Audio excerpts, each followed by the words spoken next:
Hey guys, welcome to my pop-up shop. So in today's video, I want to share with you my experience turning my pop-up into a shopper experience.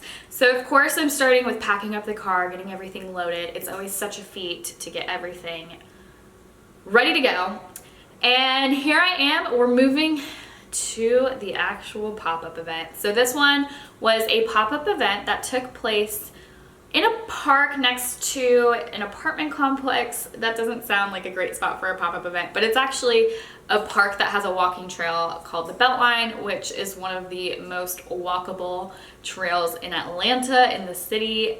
There are so many people that frequent this area, so it's actually a really great spot for a pop-up event. So here's a preview of some of the vendors, and then we're moving forward and you're actually coming up towards my actual booth.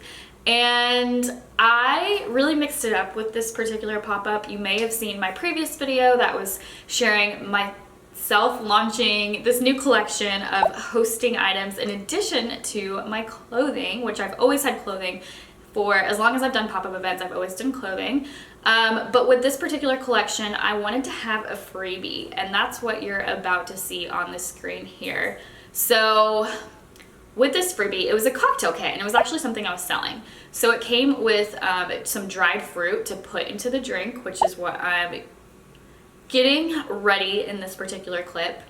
And what this was, basically it's a cocktail kit that came with the dried fruit and then also either salt or sugar to put on the rim of the beverage. So I'm gonna demonstrate for you guys how I actually made this.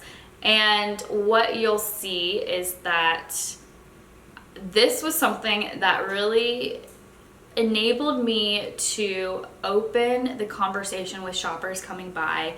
I would offer them this free beverage, and it would allow me to have a dialogue with them other than just, you know, hey, how are you doing? And they say good and walk by, you know, typical language or communication that you have at these events as a vendor and a shopper. Before I dive into that though, here you can see me, I'm getting ready to pour the sugar and the salt. So I had this little contraption, the black thing you're seeing here that I'm pouring into, and you've probably seen this at Mexican restaurants or other restaurants.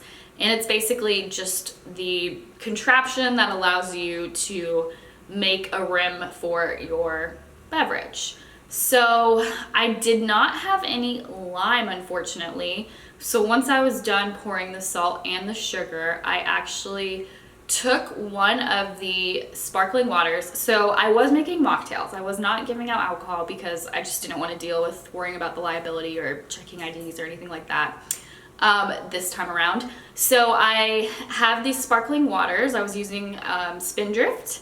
So it's a little bit of a fun brand that I don't think it's available at a lot of stores, but maybe not it's not available at my local grocery shop, Publix, which I frequent a lot, or I don't think it's available at Trader Joe's either. Anyway, so it's a little bit of a fun drink that most people don't try as frequently as like a LaCroix or, you know, Topo Chico, all of the typical common brands. But here you can see I took the glass, dipped it in the sparkling water because I didn't have a lime, and then I either used the salt or the sugar. So I would ask the shopper whether they preferred sweet or savory. I let them pick, and then based off of their selection, I gave them one of the dried fruits. There was one for the sweet and one for the savory.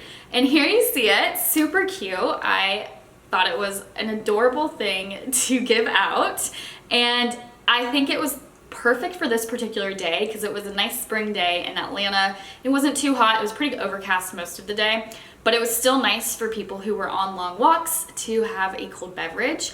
And then what it actually did was it allowed me to open the door to actually sell them the cocktail kit. And a lot of them, before I even had the chance to talk about whether they were interested in trying one or purchasing one, they said, oh, I definitely want to get one of these. I think it'd be a cute gift, or they thought it would be great for themselves. So here you can see one of my shoppers actually sitting down to enjoy the beverage. So that's the part where it was more of the shopper experience. So with this booth, I wanted them to be able to sit down at my table. You'll notice there's a lot of stools, and actually taste the cocktail kit, or actually get to try it. And I think the whole premise around a shopper experience is giving the shopper an opportunity to try something out that they maybe haven't tried in the past, or it's just a special treat to get to do something. Maybe it's something they've done a bunch of times, but they only get to do in certain settings. So that's where the shopper experience really comes in. And like I said, it ended up being great because a lot of people, after they tried it, they wanted to purchase it. And then that led them to look at the rest of my products, my cocktails, glasses, and my little hosting gifts. I have some charcuterie boards. So I was selling a bunch of fun, cute stuff related to gifting, hostess, you know, someone's hosting you, you're giving them a gift for hosting you, or special little things to make your own hosting experience when you're inviting people into your home a little bit more special. So that was really the premise of this. Like I said, it was super fun to get people to stop and actually engage in something, because when I've sold clothing in the past, it's kind of hard to make clothing an experience, at least a unique experience. I mean, anyone can suggest, hey, go try this dress on, and that's definitely an experience, but let's be honest, that's not a unique experience, because that's what you can do at every store in America that sells clothing, right? So I thought it was really fun to get creative. If you've been following my channel for a while, you'll remember that I actually created a video where I highlighted 2 popular vendors at one of my pop-up events that did have shopper experiences, and those were a charm bar where the shoppers got to pick out their own charms, and then the other one was a permanent jewelry vendor who, you know, gave you some permanent jewelry. So that was kind of an experience, and those vendors were super popular. So that's really what drove me to want to create my own shopper experience. Honestly, I challenge you, I don't know what you sell, but if you can get creative and find a way to make your own vendor booth into more of a shopper experience, like I said, it's a really great way to open the door to have a conversation. Once people try something and they're having a friendly experience with you, they're gonna be much more inclined to actually make a purchase. And I was testing it out with this today, and it turns out it worked great. I also had my clothing, like I always do, as you can see, but I only brought 2 clothing racks this time. Normally I bring 4 or 5, so it was a little bit of a different experience for me, but I thoroughly enjoyed it, and I'm very happy with my decision to move in the direction of adding a new collection to my store with these hosting items. If you are interested in expanding your own store and purchasing wholesale items, so not making them yourself, I would definitely recommend that you check out Fair. They're my favorite wholesale marketplace, and I will link to them down in this description bar down below if you want to check them out, because they've got lots of great products. But other than that, I had a new vendor booth set up with some new decor and just a different layout than I normally do. I guess I always do a different layout at different events just based off of the space and what I bring and all that good stuff. But for this particular event, like I mentioned, it was in a park, so we had lots of different types of people walking by, and I think people really enjoyed my little treat for them.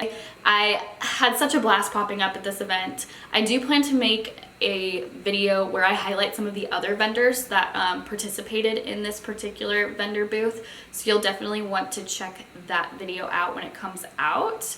But with that, I hope you guys enjoyed, and if you're interested in learning more about pop-up events, I've got all sorts of videos. I have a lot of inspiration videos for different types of vendors that are dedicated, focused on that particular type. So you'll definitely want to take a look at my channel, find a good video, learn something. I'm here to teach you guys. Let me know if you have any questions, or if there's anything that you would like to learn more about related to pop-up events, or if you are looking for a particular type of vendor type. So like if you only sell skincare or accessories or soaps or something like that, feel free to let me know what you sell, and I'll do my best to create a video on it. But with that, on that note, if you are looking to participate in more vendor events, to find great vendor events to sign up for yourself in your area, then you'll want to get on the wait list to join my app.